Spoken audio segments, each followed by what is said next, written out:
Un tiempo con Dios para meditar todo el día. Por la gracia de Dios somos lo que somos.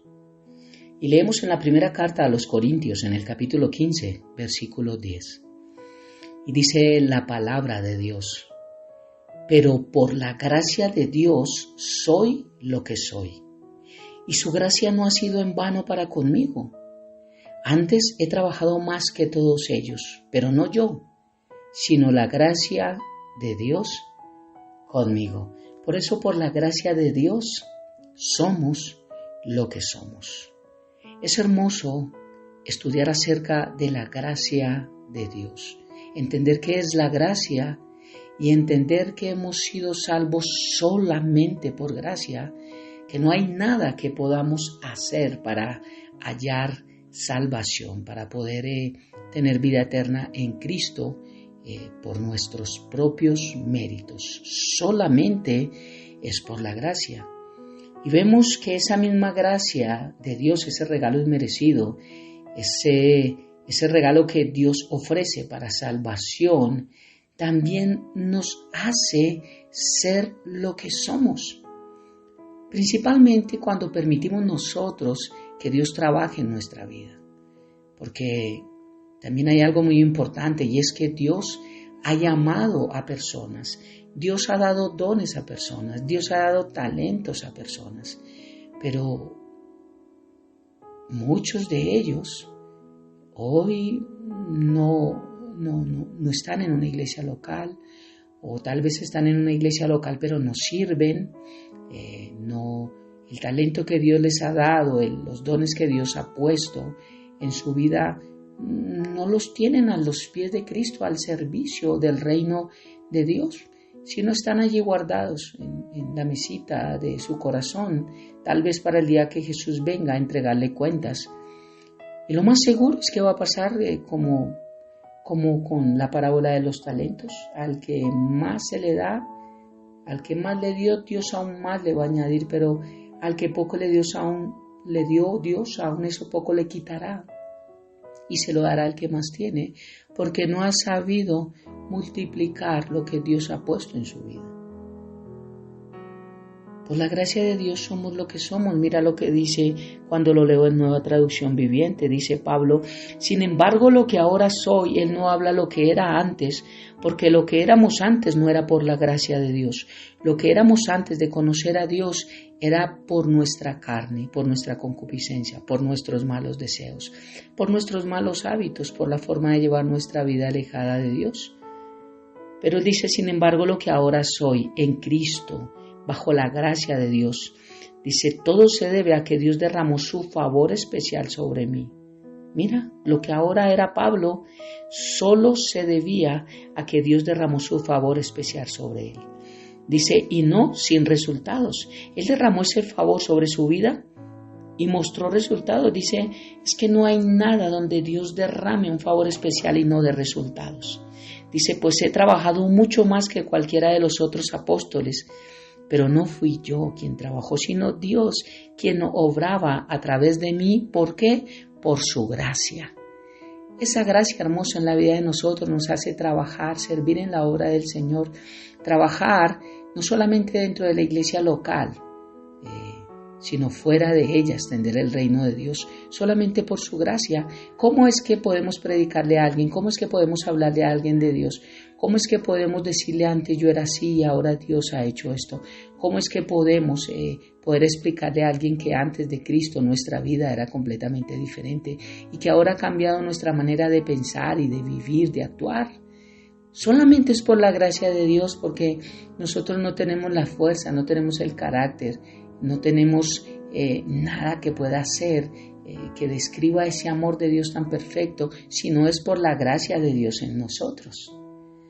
Cuando nosotros observamos grandes héroes de la fe, como en su ejemplo lo fueron algunos personajes bíblicos, por ejemplo, esos estudios hermosos que hicimos los martes de Hebreos capítulo 11, los héroes de la fe, nos dimos cuenta de tantas formas en las que obra la fe y que nos deja allí la palabra de Dios para que la pudiéramos escudriñar y aprender tantos principios para aplicarlos a nuestra vida.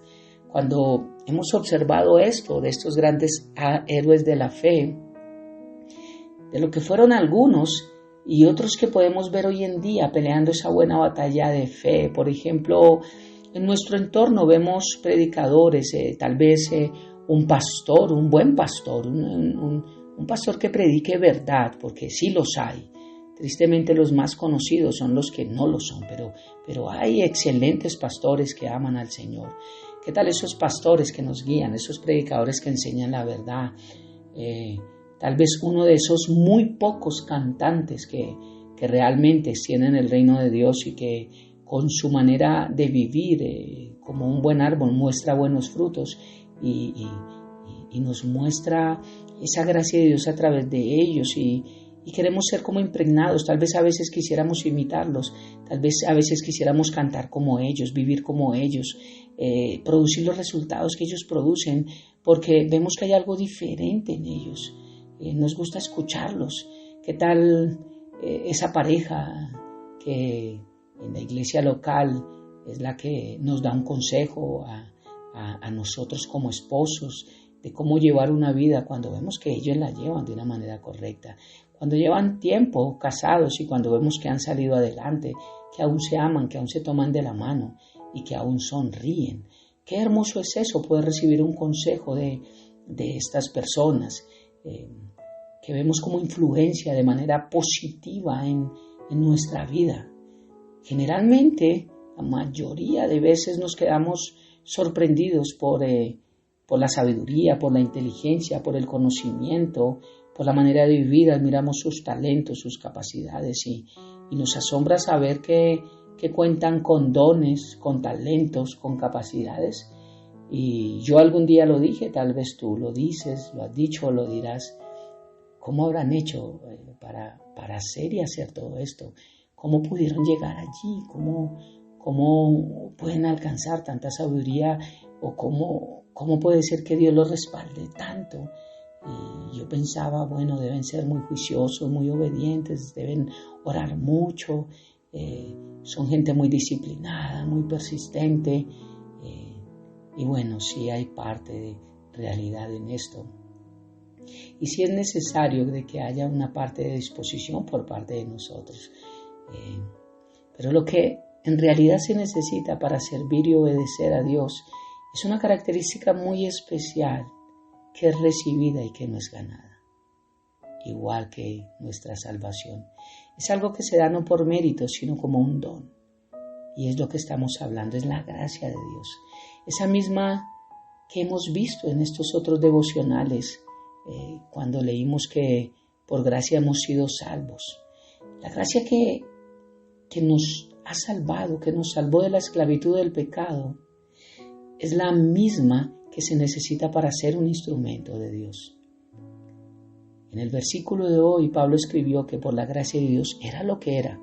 Había trabajado más que otros creyentes, pero no por sus capacidades, no por su diligencia, no por sus talentos, no por sus cualidades, no por su sapiencia, sino por la gracia de Dios que estaba en él. Y es lo único que también necesitamos tú y yo para obedecer a Dios y cumplir el propósito que Él tiene para nuestras vidas. No importan nuestras virtudes. Lo que importa no es qué tanto sabes, qué tanto puedes, qué tanto tienes, qué tanto haces. Lo que importa es la gracia de Dios en nuestra vida y hacer lo que Dios nos ha mandado a hacer para hasta dónde llegar sea parte que Dios le corresponda en nuestras vidas. Porque si digo qué tanto hacer, tal vez digo, bueno, yo no hago, entonces ahí está bien. No, porque si Dios quiere que nosotros corramos una milla extra y pone su gracia en nosotros, tenemos que correrla. Pero es que cuando le obedecemos y entendemos que lo que somos es por la gracia de Dios y no por nosotros, ahí es donde nos dejamos que Dios obre y le damos todo el mérito a Él. Porque no somos los chachos, no somos los buenos, no somos los que más servimos, los que más hacemos, los que más trabajamos en la obra, los que más temprano llegamos, los que más tal vez ofrendamos, los que más corremos, los que más hacemos. Porque si así es, si somos los más, tenemos que entender que es la gracia de Dios en nosotros. Que no hay nada de bueno en nosotros. ¿Qué es ese poder, ese amor, ese regalo inmerecido que nos hace a nosotros avanzar y dar más de lo que otros dan? Tal vez Dios quiere que todos demos un punto fuerte, que avancemos, pero unos se querrán estancar, otros dirán yo no sigo, no avanzo, yo hasta aquí llego. Pero la obra de Dios no se va a estancar por ello, y Dios trabajará a través de otras personas que digan, heme aquí, envíame a mí. Es el poder de Jesús reposando sobre cada uno de nosotros el que nos capacita para su obra. Así que no tenemos motivo para gloriarnos y tampoco para negarnos a no continuar sirviendo y extendiendo el reino de Dios, como repito, dentro o fuera de una iglesia local. Porque recordemos, no somos nosotros, es Jesucristo, es la gracia de Dios en nosotros. Oremos. Padre eterno de gloria, precioso Dios, gracias por esta mañana. Y gracias porque este devocional toca mi corazón, Señor. En cuanto a las veces que quise desistir, Señor. En cuanto a las veces que ya no tuve fuerzas. En cuanto a las veces que aún te pregunté, Señor, el por qué. En cuanto a las veces que no quería más, Señor. En cuanto a las veces que me sentí cansado. En cuanto a las veces, bendito Dios, que creí que estaba llevando una vida tan correcta que el servicio mostraba lo que estaba haciendo mi vida. Y en días como hoy me doy cuenta que nada de eso era verdad, que solamente era tu gracia en mí haciendo cosas para mostrar a otros que tu poder es real. Pero que mientras nosotros nos doblegamos a tu voluntad, bendito Dios, podemos avanzar, y lo que avanza es tu reino, y lo que avanza es tu bendición, y lo que avanza es tu salvación. Ningún pastor, ningún servidor provee salvación. Proveemos el camino para llegar al que da la salvación, que eres tú, Jesús. Pero gracias, Dios, por enfocarme, direccionarme y mostrarme, Dios, lo equivocado que estaba. Mostrarme, bendito Dios, que apartado de ti nada soy, que todo lo que se pueda ver bueno en fruto en mi vida no es por mí. Es porque estoy unido a la vid que eres tú. Los nutrientes que me provees, Dios, es porque eres la vid perfecta. Por eso hoy te digo gracias por tu gracia en mi vida. Gracias por lo que has hecho a través de mí. Gracias por darme la bendición de predicar, porque sé que no es mi conocimiento, no es mi talento, no es mi sabiduría. Es tu palabra en mi vida la que produce el efecto que al salir por mi boca produzca lo que tú dices. Tu palabra es enviada y produce lo que tú quieres que se produzca, Dios, porque ella es la que tiene poder, no la mía. Por eso gracias, Padre bendito, porque hoy puedo decir que por tu gracia también soy lo que soy. Te amamos y te bendecimos, Padre, y dejamos este tiempo y este día, nuestra vida en tus manos. En el nombre de Jesús y bajo el poder de tu Santo Espíritu. Amén y amén. Bendiciones del cielo para todos.